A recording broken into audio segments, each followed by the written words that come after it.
Why is it important to supplement with supplements?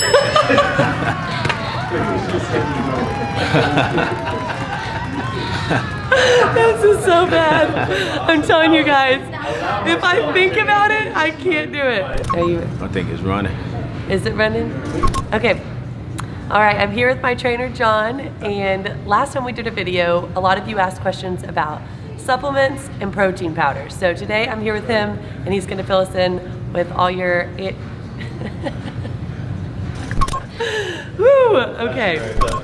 Take three. Make that cut. Okay. Ready? Okay.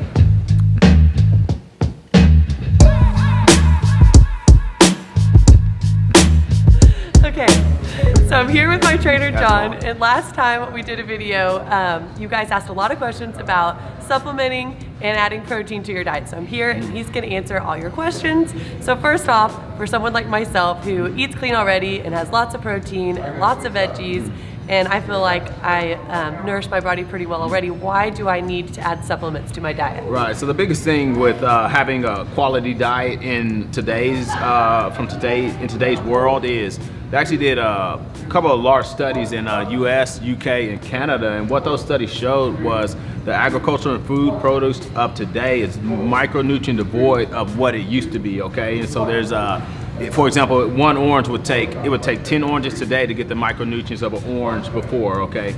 And so with that being said, you, like a quality multivitamin, for example, will assist and facilitate if there are any gaps in the food produce that you are getting, because if it's not in the soil, it's not going to be in the food itself. And so it's less about the appearance and the quality of the food as it is the micronutrient content of that food. And so just because the way agriculture has been done and soil depletion, there's less minerals in the ground, and so you're going to get less minerals by the time you eat the food.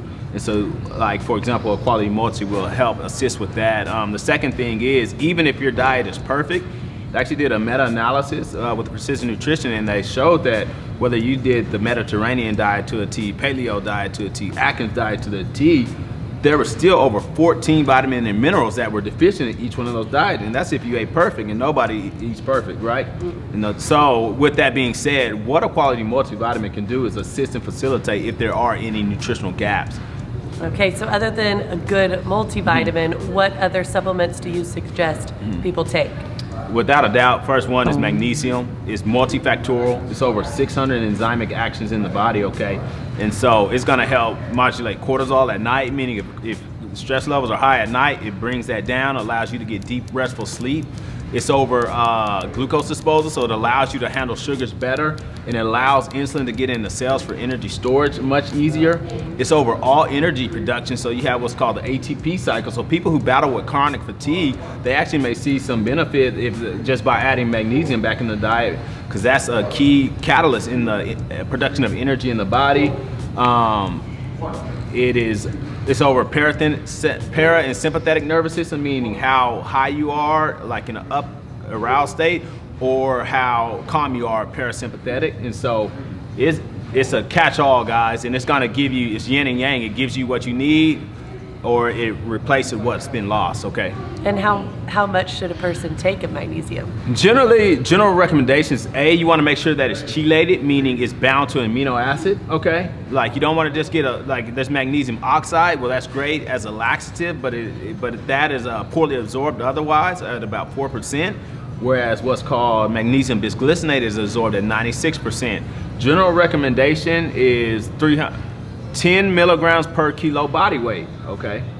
10 milligrams per kilo body weight. So say, for example, you weigh 120 pounds, 60 kilos, you would take 300 milligrams, or about 4 caps. Okay. So you can just do that math, it's very simple. But that's just a great, anything close to that, you're gonna feel amazing, especially if you've never taken it. Okay, so other than magnesium, multivitamins, are there any must-have supplements that you suggest? Must-have is omega-3 fish oil, for sure.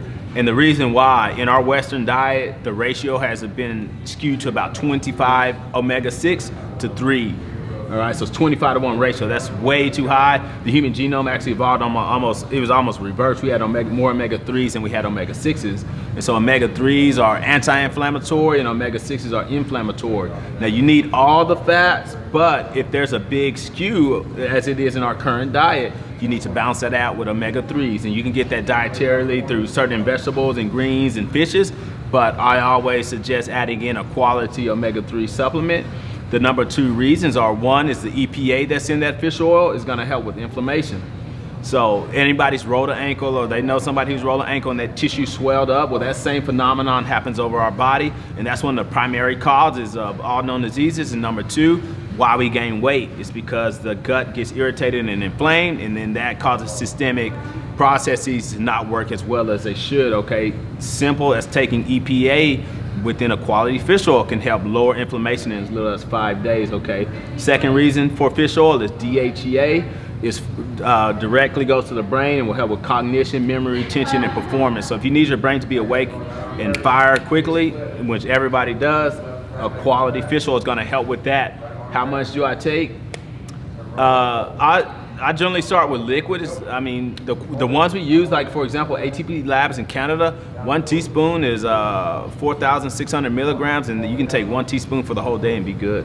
Okay. So I like to keep it simple on that, because if you have to think about taking multiple doses over the course of the day, you know, generally gonna run into, compliance issues. So I like to win, so whatever that may be. Yeah. But research shows, I think it's about 1.6 grams of EPA will lower inflammation that quickly. So roughly speaking, most of your quality fish oils, like the brands that we're gonna recommend, that would be 2 to 4 caps, guys.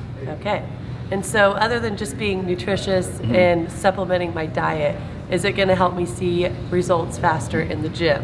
Oh, 100%, because your body can only work at the rate of the nutrients that it has to work with, right? Yeah. And so if you're devoid of nutrients, certain processes are gonna down throttle and not work as efficient as they should. So you'll see faster recovery, you'll see more anabolic, or the ability to gain strength faster, and you see that you're able to bounce back, workout to workout, and be more efficient within those. Again, because like magnesium, for example, is over ATP, or energy production.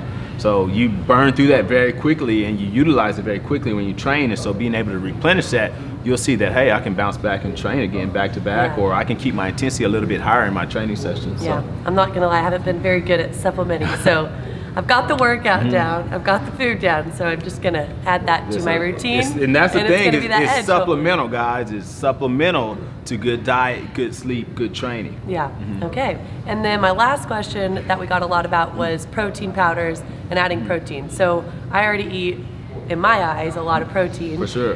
Because I usually stick to a Paleo Whole30 diet, but why would I need more protein than what I'm already eating? So protein is a pretty interesting topic. It's gets a lot of confusion, because like people like, if I eat too much protein, I'm gonna bulk up, or some people don't like eat the animal proteins, or vegan or vegetarian, or whatever the case may be. Long story short, muscle is an organ of longevity. As we age, the ability to synthesize protein decreases, okay? And what's gonna dictate how healthy of a life that you have is lean mass, or lean muscle tissue in your body, okay? So with those three things being known, how do I stimulate and make sure that I have quality lean mass on my body? And how do I make sure that I preserve that? Well, one way to do that is diet. Number 2 is exercise, okay? That as you age, you have what's called anabolic resistance, and your ability to synthesize proteins decreases greatly. So you have to either A, get up, start moving, or B, your diet needs to be on point. You need to stimulate protein synthesis via the diet, okay?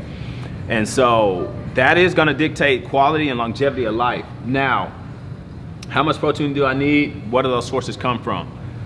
Quality protein, you need roughly around 30 grams per meal, 3 times a day. That's just an easy number sake representation.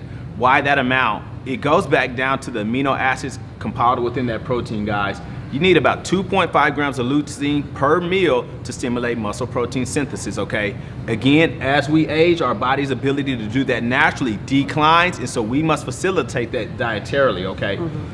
Now, the second way to stimulate muscle protein synthesis is exercise. So you actually, if you train and you're doing resistance training, you may need less protein on those training days because you stimulate protein synthesis via training, okay? On a sedentary day, you may actually need to up your protein intake. So protein gets very misunderstood, but it comes back down into quality sources and quality timing, guys. And those are the two biggest keys to change. What I see mostly, especially with women, is they'll come in, their diet is actually very clean, but they're not getting enough protein to turn on muscle protein synthesis, and they're not doing the proper exercise to stimulate muscle protein synthesis either. So what you're gonna see long term is slow accumulation of fat mass, okay?